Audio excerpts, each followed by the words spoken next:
میری اس اتوار کو رحیم یار خان نے جو یو اے کے ہمارے انتہائی محترم پریزیڈنٹ شیخ محمد بن زاید سے ملاقات ہوئی تھی اور وہ بڑی اچھی گفتگو ہوئی. وہاں پہ ان سے بڑی مثبت باتیں ہوئیں اور اس میں ہماری جو باہمی جو تعلقات ان کو مضبوط کرنے کے لیے کیا اقدامات اٹھائے جا رہے ہیں اور پھر سرمایہ کاری کے حوالے سے گفتگو ہوئی.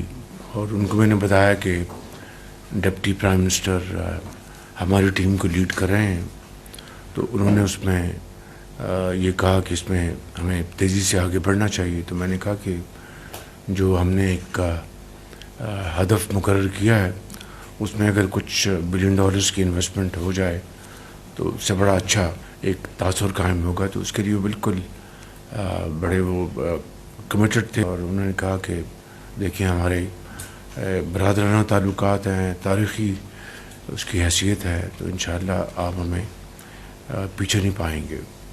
تو پھر میری ان سے 1-on-1 ملاقات تھی. انہوں نے بڑی خوشی کے ساتھ مجھے کہا کہ آپ کے اس ماہ یعنی جنوری میں $2 بلین کی پیمنٹ ڈیو ہے جو ہم نے واپس کرنی ہے. تو انہوں نے کہا کہ ہمیں خوشی ہے کہ ہم اس کو ایکسٹینڈ کر رہے ہیں. تو انہوں نے وہاں پر فوری طور پر یہ خود ہی انہوں نے پرپوزل دی. میں نے ان کا شکریہ ادا کیا اور اس طریقے سے پھر میں نے اب ڈی پی ایم صاحب کو میں نے گزارش کی ہے کہ اس بارے میں وہ آگے بڑھیں اور انشاءاللہ ان کے ساتھ ہم اپنے معاملات جو ہیں سرمایہ کاری کے اس کو ہم آگے لے کے جائیں.